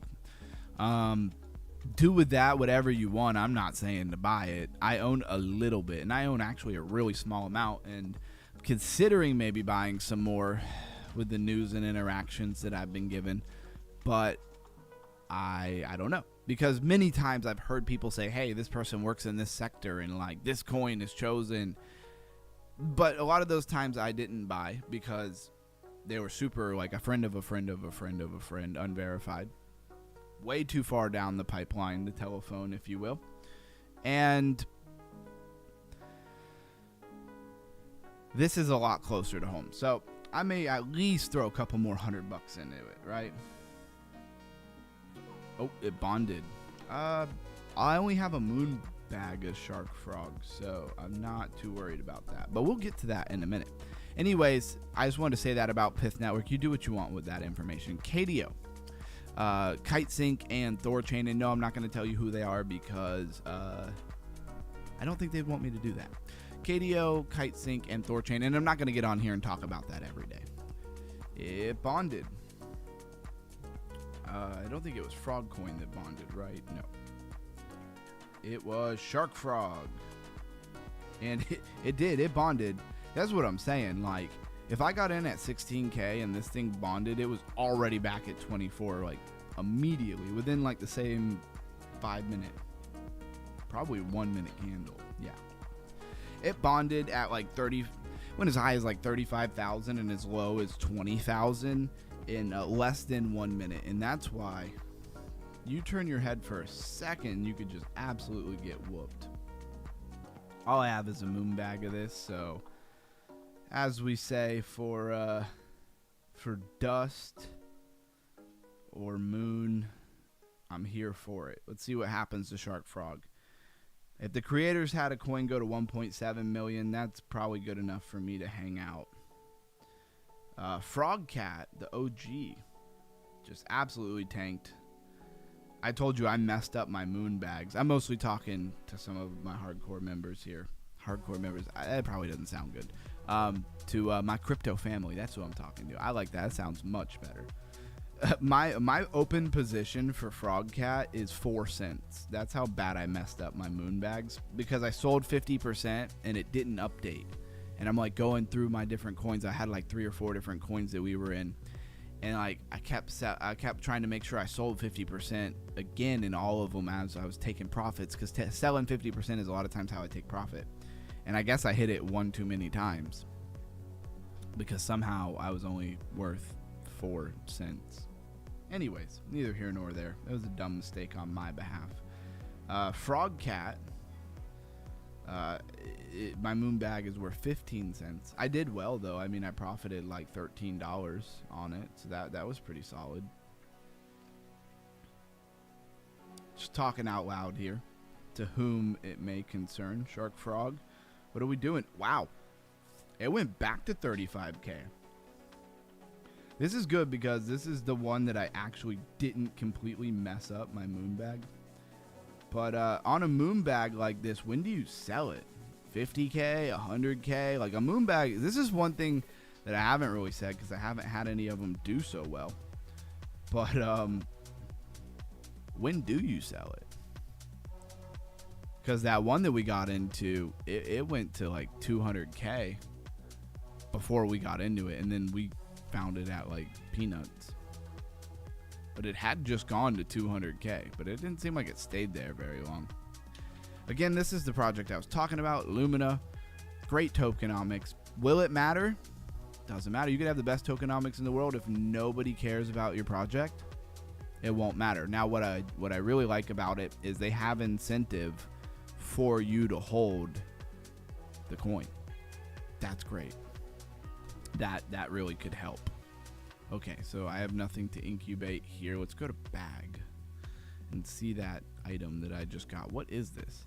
A radiant heatstone that halves a crystal's hatch requirement. Oh, okay, I get it. So if I get a crystal, I can make it hatch much faster. Wow. We just went to 61k. Let's see. Where do I want to bring this in at?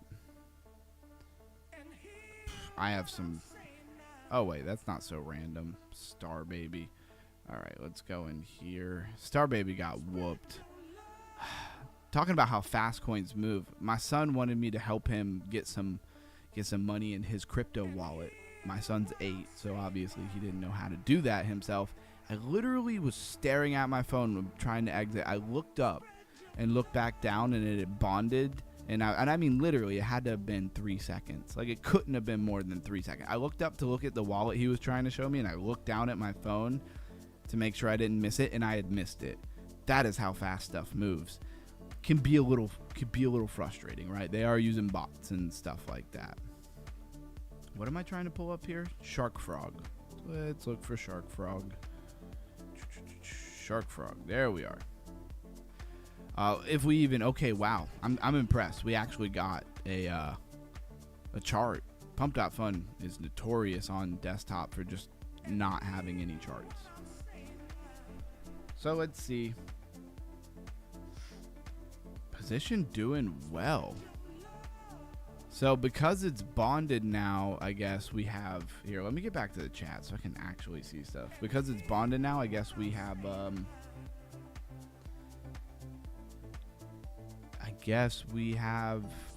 the big boys seeing this on deck screener. Is that the idea? There's still little nuances like this that I definitely still have to learn. Hope you didn't sell early. I just held my moon bag. Let's see. Every coin's so different. How much of this do I actually hold? Like, what do I... This is what I get confused with, right? When I'm like, oh, I have a moon bag, right? And I try to tell you, like, what my moon bag is. Do I tell you it in the US dollar amount? Do I tell you it in the amount of coins that I hold? I thought I was hilarious. My call out says frog season, rabbit season, frog season, duck season, like the classic rabbit duck season from what is that? From Bugs Bunny? Only older people, I guess, would know. It was old for my generation. It was very old. Yeah, we're at 46. I mean, this thing, it could go to 0. It could go to 1.7 million like the last one. I don't know. It's a moon bag. How much of it do I actually hold, though? Of course, desktop is significantly different. It's annoying, actually. Desktop is terrible, just like you said it was. I don't want to see the call out. My position. Yeah, people got to be dumping hard on this thing right now.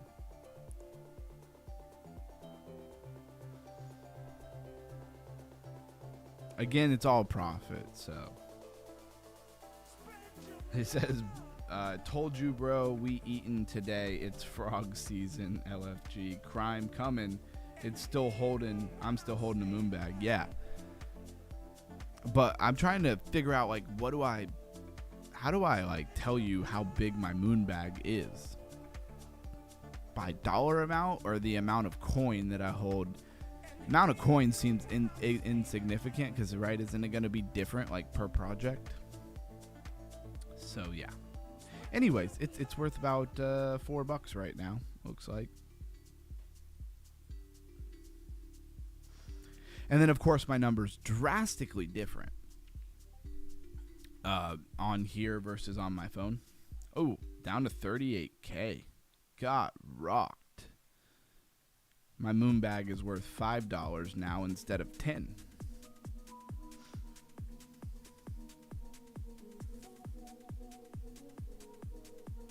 I guess we'll see what happens, and it's done. I don't know. I feel like a lot of time when you get to 27 to 26K and you were just at literally 80 is over. But I don't know. This KOL, his trade, was he buying or selling here? He bought. Well, he got dumped on, but he probably didn't do it for no reason. I'm sure there's other people who just sit here and wait for things to bond, and then they try to buy. Oh, he got out. He said, no, it's not going to turn around. He must have sold at a loss, right? Let's see. Is this the same person? Yeah, he bought $557 worth, and he sold at $317, so he lost money. I don't exactly know. What do you have to do to be a KOL? Like, to come up as a KOL, right? Like, what does that exactly mean? I don't really know.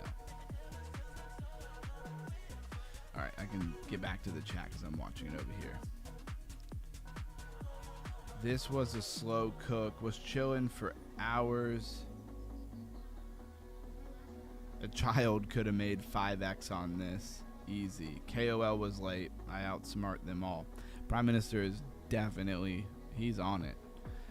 And, I mean, it's probably cooked now, right? Like, it's done now. I mean, you're rather getting, like, the most amazing entry or it's absolutely cooked. It's just one or the other. I mean, it just went from 18 to 27, 30. Oh, wait, no, that's just me scrolling up. To, like, 24, 25. To be a KOL, you need to be ruthless and not care about others. So it's fair to say, like, anytime you see a KOL, like, they're probably not good people. If they're buying, that doesn't necessarily mean you should be buying. But if they're selling, you probably should be selling. It's probably already too late. Is that what we're saying? Why am I drinking coffee at almost midnight? What a not good idea. Yeah, it may not be cooked because USA is sleeping. So this could be an amazing entry before it runs to $1 million. Or it could never do anything again.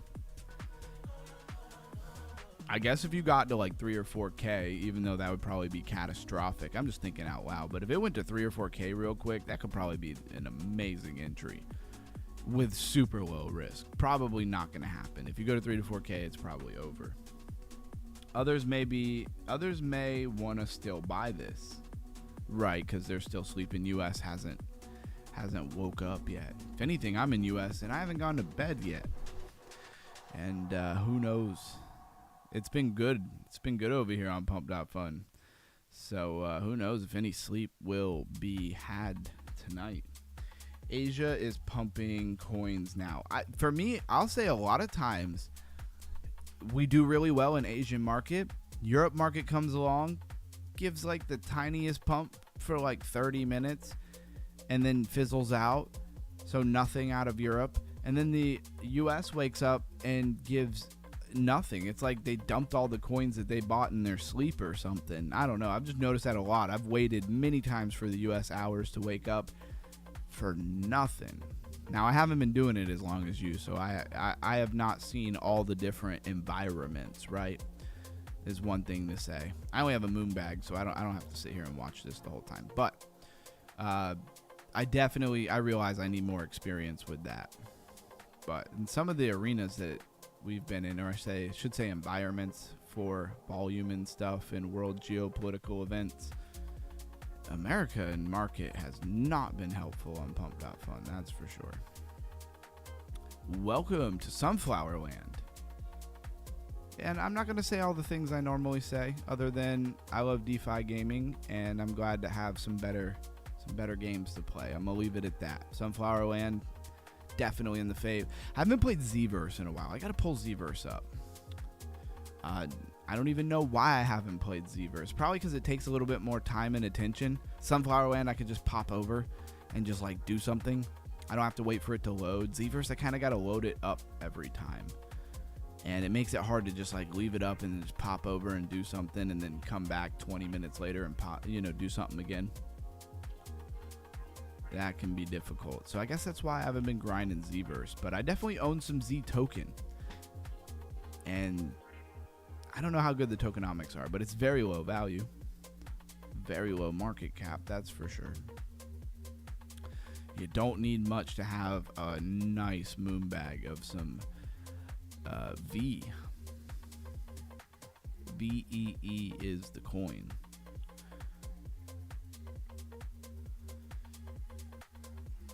And like you always say, Prime Minister, all you need is one a lot of times. Like with a lot of, like think about how many DeFi games you buy, really good tokenomics and stuff. You need one of them to do crazy numbers for you to just walk off into the sunset, or at least set yourself up for capital for other plays for a very long time. So if you haven't got that one yet, I would encourage you not to be discouraged. I encourage you not to be discouraged. That's helpful, right? Need more beetroot. I don't understand the VIP point system right now. I wish Reliable J was here. I'm not sure. I don't want to say. I literally have no idea. I don't know if Reliable J is mad at me. Anybody know if Reliable J is mad at me? Obviously, I don't need you posting it here in the chat, but any of my hardcore underground family, I have no idea why. I don't think that's it, but if you know something, DM me, please. And no, I'm not looking for gossip or nonsense. Just if you legitimately know something about why we haven't seen Reliable J in a long time, please let me know. So we had 3 bonders today. Yeah, that's very good. I went from not seeing a coin bond in a while. So I'll take 3 bonders today. That's beautiful. Let's go take a look at Shark Frog again. See, this is where I have to refrain because I want to buy an entry here. This looks like a great entry, and it could be. Also, it's at 20K and it could go to 4K and I could just lose all of my entry, and you've taught me not to re-enter. We've already made money, why mess it up? And you're right. Definitely right. But for whatever reason, my brain thinks you should buy like a 0.05 right here. And I know that's how I mess things up. And that's why, like, it's easy for me to not blame other people, because nobody would tell me to buy this right here. Matter of fact, you told me not to. So if I do it and I lose that money, I know that's my fault. I'm not gonna blame nobody else. Yep, it only takes 1. Yep, that's right. We get dozens of coins and tokens, but it only takes 1 to make you some profit. 20K is good. Dev is holding floor. Those big pumpers are late KOLs. Well, whoever ran it to 80K, I mean, I imagine, I don't know the psychology. Like, did the people who ran it to 80K like hit 80K and then they all sold off at a profit, or like people bought in and then other people dumped on them? I don't know which one it was. They took their money. Yeah, retrace doesn't mean rug. It just means better entry sometimes. Yeah, but see where I messed myself up, and this is like a good environment. This one actually might turn around and do something, but I'll buy here thinking 17K is a good entry because we just went to 80. There's a huge difference, and then I'll buy, and then it'll go to like 3K, and I'll be like, I just gave $4 or $5 away. I just gave 0.05 Solana away. Just like, here you go, take it. And I gotta stop doing that, because here we go. We were just at what, 20, 22, and now we're at 15. We could easily be headed to 4. I think when it dumps like this, I'm just speaking out loud because maybe you can help me with some of my flawed thought here. Yeah, don't buy, bro. We'll just catch the next train. Exactly. And I've learned that at this point, but I definitely messed myself up on a few plays where like we were starting small. I made like $5-6, and then we would get here and I'd buy, 0.05, and then it would go to 3K, 2K, and I would lose basically what I just made. And I refuse to do that anymore. Lessons are good, but only if you learn them. So my problem is I got to learn a lesson usually a couple more times than most people. But once I got this is the silver lining here for me. Just thinking out loud, when I do get the lesson, I usually never mess it up again. I just have to learn the lesson painfully in order for it to really stick, right? Man, my video is way behind. Godel. Still really like Godel. And I think what I'm going to do is I'm going to link my Jupiter wallet to Pump.Fund, which for some reason seems more difficult than it should be. Like, I should be able to just go in there and switch wallets, but it's not that easy for whatever reason. At least when I tried to do it before the stream, it wasn't that simple. And I'll just use what I have in this wallet, probably just to mine Godel, because I really think Godel is a great project. I really do. And I just loaded some Solana in here, so what are we on? Preset 1, we're on Pro. We have our wallet linked. I didn't put the amount in. That's how I'm messing up here. There we go. Now I can deploy. And apparently I'm not logged in. Gotta love that too.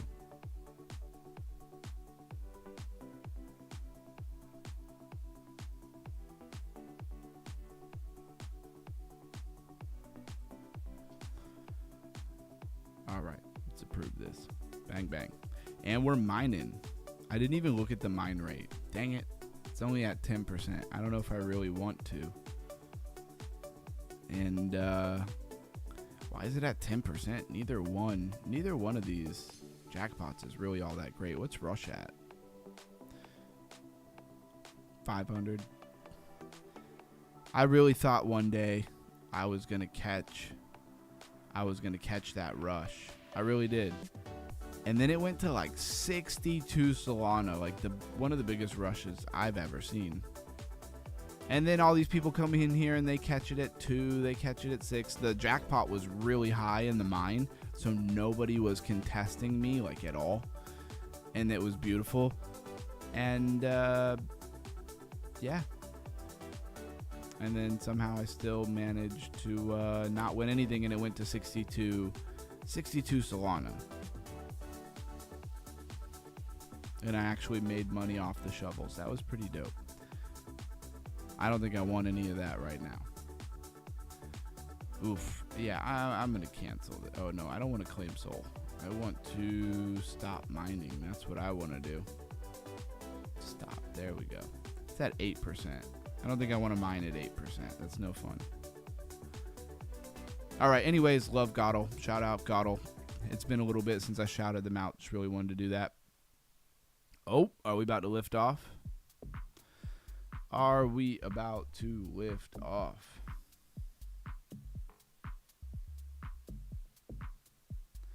I'm mining now. Come jump in the pool, bro. You can, bro. I won recently for the first time. It took a year. That's funny. I just don't want to eat up my soul right now. Let's see. I'm mining now. Come jump in the pool, bro.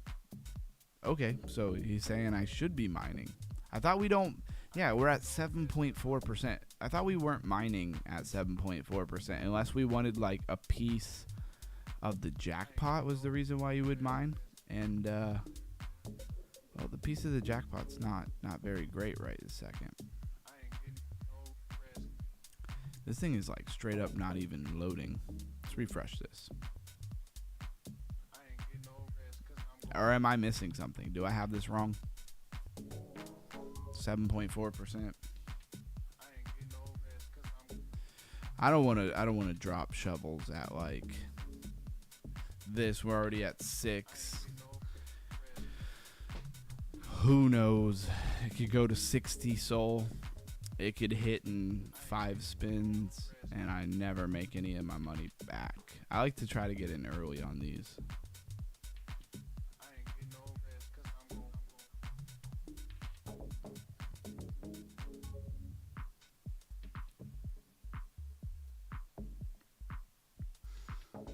It's kind of hoping this mining rate would go back up real quick.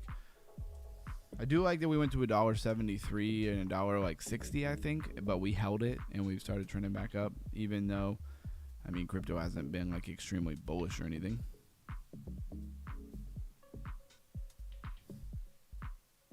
Yeah, Melissa, we just need that one Ansem coin. Yes, we do. I mean, what if frog, cat, dog? I can't keep it straight. Which one are we in? Shark, frog. There were so many of them. I couldn't even. There were 2 that had the same name. I couldn't even keep them straight. I need this to go to like a nice, easy 200 mil, and I'll make off like an absolute bandit. Of course, I'm kind of joking, even though that would be nice. It's wrong, bro. Just try it. I won with only 3 shovels. It's tempting. It's very tempting. My problem is I'll hop in there and then they'll kick me off and I won't even get 1 spin. Are we talking about mining or rushing, by the way? 6.5. Took 5 minutes, but it took a year for that 5 minutes. You just never know. Exactly. I guess it's my appetite for risk right now. I need to win some good wins for a minute to recuperate some funds on Pump.Fund because I do dumb things. All right, I took 1 soul, maybe slightly over 1 soul, but at least 1 soul, and I just gambled it on Mayhem coins, and I was up. I hit 1 for like $60. Like I was doing great, and I wasn't bidding a lot. Like I was just bidding like, you know, between $4 and $8, like 0.5 once. It rather goes up and I get it or it don't. Blah blah blah. And then I turned around and looked at it and I'm like, crap. I ran through a whole soul, not even paying attention. And yeah, that definitely that messed me up. And then a couple more losses in a bad market, and you were out of soul. All right, I wasn't out of soul.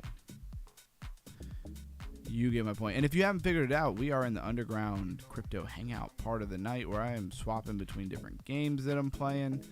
We're talking about stuff the underground crypto family is doing.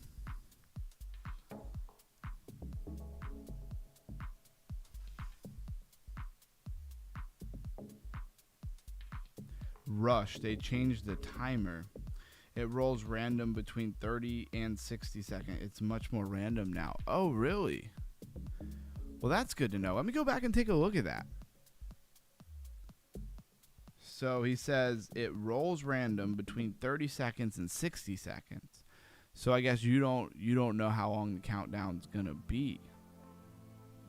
I guess that's what we're saying. We are on Rush, right? Where's my countdown? Oh, you like don't even have a countdown, huh? Well, that does help. It helps a little bit. Man, $3 shovels. So I got spoiled buying shovels like at $2 or under.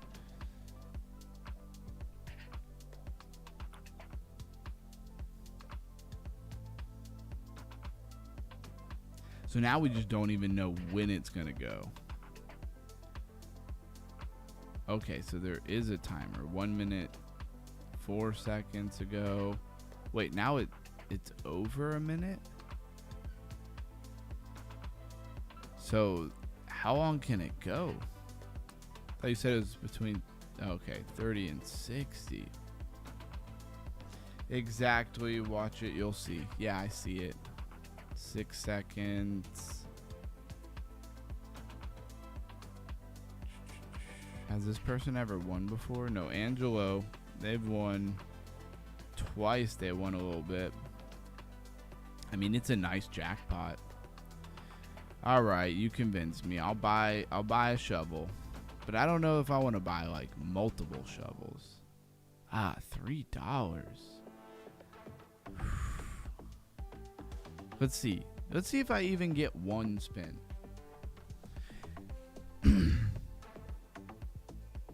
Or do they kick me off before I even get one spin? And now we don't even know how long it takes to spin. So I don't know if I'll. Okay, I did get one spin. I feel like for $3 to really get my value, 5 spins would be. At least if I got 5 spins and I didn't win, I would actually feel like I received $3 worth of opportunity. And that's just me thinking out loud. Oh, look, I got a dividend. Wait, I shouldn't have a dividend. Oh, wait, dividend says 0.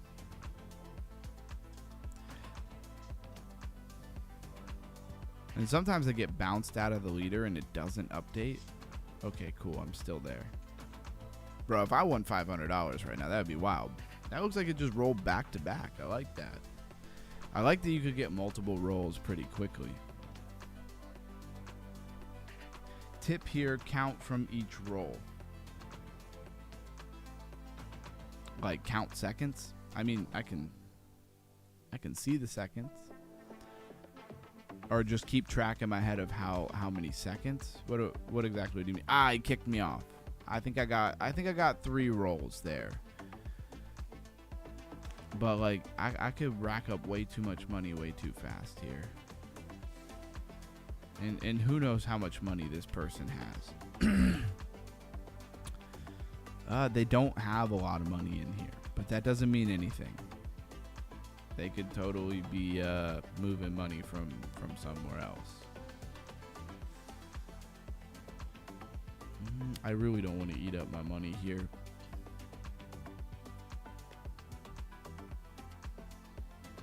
I will buy one more shovel in good faith. But at that point, that's $6 and I'm out. I'm good on that. I'm rather going to win the 500 here or I'm not. But I'm not getting into a bidding war with the random. And you never know how much money they actually have in other wallets. I think that's part of the reason why they use a burner wallet most of the time. 20 seconds, 25 seconds. Enter after 30 seconds has pasted the last roll. This ups your chances of getting a roll in. It's a good point. It's a very good point.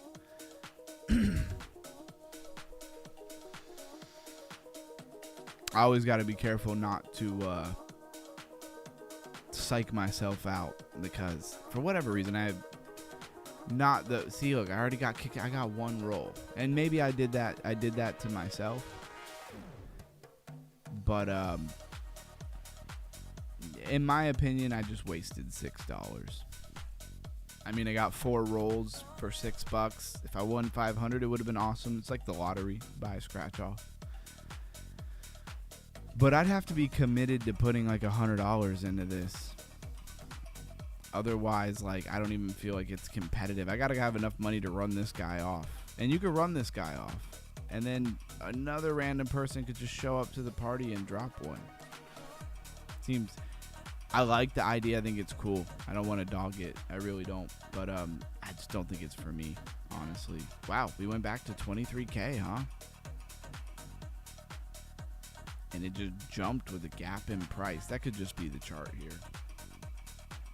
Yeah, don't chase it. It's fun to do for the stream. But, like, in my opinion, I just lost $6. And I'd prefer not to do that when I got a lot to make up for. It's just a punt. Yeah, it's just a Hail Mary hoping you hit it. It's nice when you hit sometimes where the jackpot's really big in the mining. So people aren't paying a lot of attention, right? And so you get to really sit on something for a minute. That happened to me one time. But when the jackpot's not too high in the mining, they're all paying attention to that rush.